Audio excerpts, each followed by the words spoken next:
नमस्कार मित्रों हमारे सामने कक्षा 8 की रुचिरा पाठ्य पुस्तक है और इस कक्षा में हम 10वां पाठ यानी पाठ 10 पढ़ेंगे, जिसका नाम है नीति नवनीतम। प्रस्तुत पाठ मनुस्मृति के कुछ श्लोकों का संकलन है और इन श्लोकों में सदाचार के महत्व को दर्शाया गया है। आइए हम श्लोक पढ़ना प्रारंभ करते हैं। अभिवादनशीलस्य नित्यं वृद्धोपसेविनः चत्वारि तस्य वर्धन्ते आयुर्विद्या यशो बलम। अब इसका अर्थ देखते हैं। अभिवादनशीलस्य, अभिवादन यानी नमस्कार करना या प्रणाम करना, शीलस्य यानी स्वभाव वाले का, मतलब ऐसा व्यक्ति जिसका स्वभाव नमस्कार करना हो, उस व्यक्ति का। नित्यम यानी हमेशा। वृद्धोपसेविनः, वृद्ध प्लस उपसेविना, वृद्ध यानी बड़े बूढ़ों की, उपसेविना मतलब सेवा करने वाला, मतलब अभिवादन करने के स्वभाव वाले व्यक्ति का और हमेशा बड़े बूढ़ों की सेवा करने वाले व्यक्ति का। फिर दूसरी लाइन में लिखा है चत्वारि तस्य वर्धन्ते, तस्य या मतलब उसकी, चत्वारि यानी चार चीजें, वर्धन्ते यानी बढ़ती हैं, उसकी चार चीजें बढ़ती हैं। कौन कौन सी? तो लिखा है आयुर्विद्या यशो बलम। आयुर मतलब आयु या उम्र, विद्या यानी विद्या या फिर ज्ञान, यश मतलब यश या प्रसिद्धि, और बलम यानी शक्ति।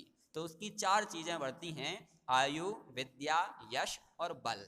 अब इसका सामान्यतः अर्थ अपन समझ सकते हैं कि जिस व्यक्ति का स्वभाव हमेशा नमस्कार करने का है और जो व्यक्ति हमेशा बड़े बूढ़ों की सेवा करता है, उसकी चार चीजें बढ़ती हैं, आयु, विद्या, यश और बल। अब अपन इसका अर्थ पढ़ते हैं। बड़े बूढ़ों को प्रणाम करने वाले व्यक्ति की और हमेशा बड़ों की सेवा करने वाले व्यक्ति की आयु, विद्या, यश और बल, ये चार चीजें अपने आप बढ़ती हैं। इस प्रकार से पहला श्लोक और उसका अर्थ था। अब अपन दूसरा श्लोक और उसका अर्थ देखेंगे। देखिए, यं माता पितरौ क्लेशं सहेते संभवे नृणां न तस्य निष्कृति शक्या कर्तुं वर्षशतैरपि। देखिए इसका अर्थ, माता पितरौ, माता पितरौ यानी माता और पिता। फिर नृणाम, नृणाम यानी मनुष्यों के, संभवे, संभवे यानी जन्म देते समय, यम क्लेशम, यम यानी जिस, क्लेशम यानी कष्ट को या दुख को, सहेते यानी सहन करते हैं। फिर से देखेंगे अपन, माता पितरौ यानी माता और पिता, नृणाम यानी मनुष्यों के, संभवे यानी जन्म देते समय, यम क्लेशम यानी जिस क्लेश को या दुख को या कष्ट को, सहेते यानी सहन करते हैं। फिर दूसरी लाइन में लिखा है न तस्य निष्कृति, न मतलब नहीं, तस्य यानी उसकी, निष्कृति यानी निस्तार या बदला, उसका निस्तार या बदला, न कर्तुम शक्या, न मतलब नहीं, कर्तुम शक्या मतलब कर सकते हैं, नहीं कर सकते हैं, उसका निस्तार नहीं कर सकते हैं या उसका बदला नहीं निकाला जा सकता है। और अंत में लिखा है वर्ष शतैरपि, मतलब 100 वर्षों में भी, 100 वर्षों में भी उसका बदला नहीं चुकाया जा सकता। इसका अर्थ पढ़ते हैं अपन। मनुष्य के जन्म के समय जो कष्ट उसके माता पिता सहते हैं, उस कष्ट का निस्तार या फिर बदला 100 वर्षों में भी नहीं किया जा सकता, अर्थात उसका ऋण 100 वर्षों तक नहीं चुकाया जा सकता। इस प्रकार दूसरे श्लोक का मतलब था। अब अपन तीसरा श्लोक पढ़ते हैं और साथ ही साथ उसका अर्थ देखेंगे। तयोर्नित्यं प्रियं कुर्यादाचार्यस्य च सर्वदा तेष्वेव तिषु तिष्ठेषु तपः सर्वं समाप्यते। अब इसका अर्थ देखते हैं। तयोर नित्यम, तयोह प्लस नित्यम, तयोह यानी उन दोनों का, किन दोनों का? तो इसका अर्थ अपन को पीछे के श्लोक में देना है। उन दोनों का मतलब माता और पिता का। और फिर लिखा है कुर्यादाचार्यस्य, उसमें से अपन को आचार्यस्य लेना है, मतलब आचार्य का, आचार्य मतलब गुरु, तो गुरु का, मतलब तयोह यानी उन दोनों का, और आचार्यस्य मतलब गुरु का, नित्यम, नित्यम यानी हमेशा, प्रियम यानी प्रिय या भला, कुर्याद, कुर्याद मतलब करना चाहिए, सर्वदा यानी हमेशा। फिर से देखो, तयोर नित्यम, तयो यानी उन दोनों का, मतलब माता और पिता का। फिर लिखा है आचार्यस्य च यानी और, आचार्यस्य मतलब आचार्य का या फिर गुरु का। फिर नित्यम प्रियम कुर्याद, नित्यम यानी हमेशा, प्रियम यानी भला, कुर्याद यानी करना चाहिए, सर्वदा यानी हमेशा, मतलब माता पिता का और गुरु का हमेशा भला करना चाहिए। अब दूसरी लाइन पर आते हैं अपन, तेष वेव तिषु तुष्टेषु, तेष वेव, इनको अलग अलग करेंगे तो निकलेगा तेषु प्लस एव। तेषु मतलब उन, एव यानी ही, तिषु यानी तीनों में, उन ही तीनों में, तुष्टेषु मतलब संतुष्टि में, यानी उन ही तीनों की संतुष्टि में, तपः सर्वम समाप्यते, तपः यानी तपस्या, सर्वम यानी सभी, समाप्यते मतलब समाप्त हो जाती हैं। इसका सामान्यतः यह मतलब है कि माता पिता का और आचार्य यानी गुरु का हमेशा भला करना चाहिए। क्यों? क्योंकि उन तीनों को ही संतुष्टि में, उन तीनों की संतुष्टि में सारी तपस्या समाप्त हो जाती है। आइए अब अपन इसका अर्थ पढ़ते हैं। हमेशा उन दोनों का यानी माता पिता का और गुरु का सदा प्रिय यानी भला करना चाहिए, क्योंकि उन तीनों माता पिता और गुरु के संतुष्ट होने पर हमारी सभी तपस्याएं समाप्त हो जाती हैं, अर्थात हमें अपनी सभी तपस्याओं का फल मिल जाता है। इस प्रकार यह तीसरा श्लोक था। अब अपन चौथे श्लोक पर चलते हैं।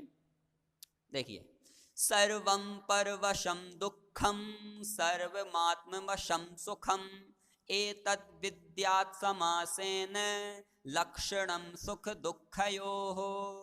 देखिए इसका अर्थ, सर्वम यानी सभी, परवशम, पर यानी दूसरे के, वशम यानी वश में या नियंत्रण में, दूसरे के नियंत्रण में, दुखम यानी दुख है, सब कुछ दूसरे के नियंत्रण में करना ये दुख है।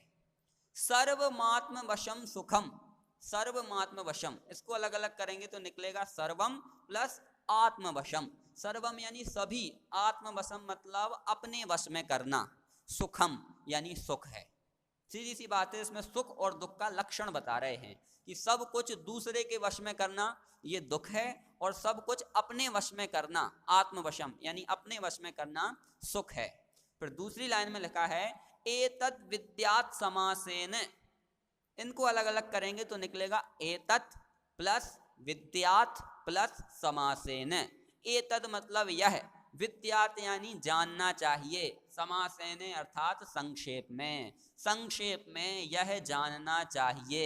लक्षणम यानी लक्षण या परिभाषा, सुख दुःखयोः मतलब सुख और दुख की, सामान्यतया सुख और दुख की यह परिभाषा जाननी चाहिए, यह लक्षण जानना चाहिए। तो सामान्यतः इसका मतलब यह है कि सब कुछ दूसरे के वश में रहना ये दुख है, और सब कुछ अपने वश में रहना ये सुख है।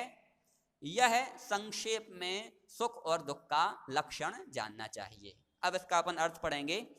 दूसरे के वश मतलब नियंत्रण में होना सब दुख है, और अपने वश में होना सब सुख है। संक्षेप में सुख और दुख का यही लक्षण जानना चाहिए। चलिए अब अपन पांचवा श्लोक पढ़ते हैं। यत् कर्म कुर्वतो अस्य स्यात् परितोषोऽन्तरात्मनः तत्प्रयत्नेन कुर्वीत विपरीतं तु वर्जयेत। इसका अर्थ देखते हैं। यत् कर्म, यत् यानी जो, कर्म यानी कार्य, कुर्वतो अस्य, कुर्वतः प्लस अस्य, कुर्वतः यानी करते हुए, अस्य यानी इसका, स्यात् परितोषोऽन्तरात्मनः, इनको अलग अलग करेंगे तो निकलेगा स्यात् प्लस परितोषः प्लस अंतरात्मनः। अंतरात्मनः मतलब अंतर की आत्मा, परितोषः यानी संतुष्ट, स्यात् यानी हो, मतलब जिस कार्य को करते समय अंतरात्मा संतुष्ट हो। दूसरी लाइन में लिखा है तत् प्रयत्नेन कुर्वीत, तत् यानी उसको, मतलब उस कार्य को, प्रयत्नेन मतलब प्रयत्न पूर्वक, कोशिश पूर्वक या बुद्धि पूर्वक, कुर्वीत यानी करना चाहिए, मतलब जिस कार्य को करते समय अपनी अंतर आत्मा संतुष्ट हो उसको प्रयत्न पूर्वक करना चाहिए। और अंत में लिखा है विपरीतम तु वर्जयेत। विपरीतम यानी विपरीत कार्य। विपरीत का मतलब जिस कार्य को करते समय अपनी अंतरात्मा संतुष्ट ना हो ऐसा कार्य तू यानी तो, वर्जयेत मतलब त्याग देना चाहिए। अब इसका अर्थ देखते हैं अपन। जो लिखा है जिस कार्य को करते हुए अंतरात्मा संतुष्ट हो उस कार्य को प्रयत्न पूर्वक करना चाहिए। इसके विपरीत संतोष ना होने वाले कार्य को छोड़ देना चाहिए। चलिए अब अपन छठवां श्लोक, लास्ट श्लोक पढ़ते हैं। दृष्टिपूतं न्यसेत्पादं वस्त्रपूतं जलं पिबेत् सत्यपूतां वदेद् वाचं मनः पूतं समाचरेत्। इसका अर्थ देखते हैं। दृष्टिपूतम, दृष्टिपूतम मतलब दृष्टि से पवित्र यानी अच्छी तरह देख करके। न्यसेत पादम, न्यसेत यानी रखना चाहिए, पादम यानी पैर, मतलब अच्छी तरह से देख करके पैर रखना चाहिए। वस्त्र पूतम जलम पिबेत, वस्त्र पूतम यानी वस्त्र से पवित्र या कपड़े से पवित्र या फिर छान करके, कपड़े से छान करके जलम पिबेत जल पीना चाहिए। फिर दूसरी लाइन में लिखा है सत्यपूतम वदेद वाचम। सत्यपूतम मतलब सत्य से पवित्र मतलब सच्ची। वदेत वाचम, वदेत प्लस वाचम, वदेत यानी बोलना चाहिए, वाचम यानी वाणी, मतलब सत्य से पवित्र या सच्ची वाणी बोलना चाहिए। मनः पूतम समाचरेत, मनः पूतम यानी मन से पवित्र, समाचरेत यानी आचरण करना चाहिए। तो इस श्लोक में चार चीजें बताई गई हैं कि दृष्टि से पवित्र यानी अच्छी तरह देख करके पैर रखना चाहिए, और वस्त्र पूतम यानी कपड़े से छान करके जलम पिबेत जल पीना चाहिए।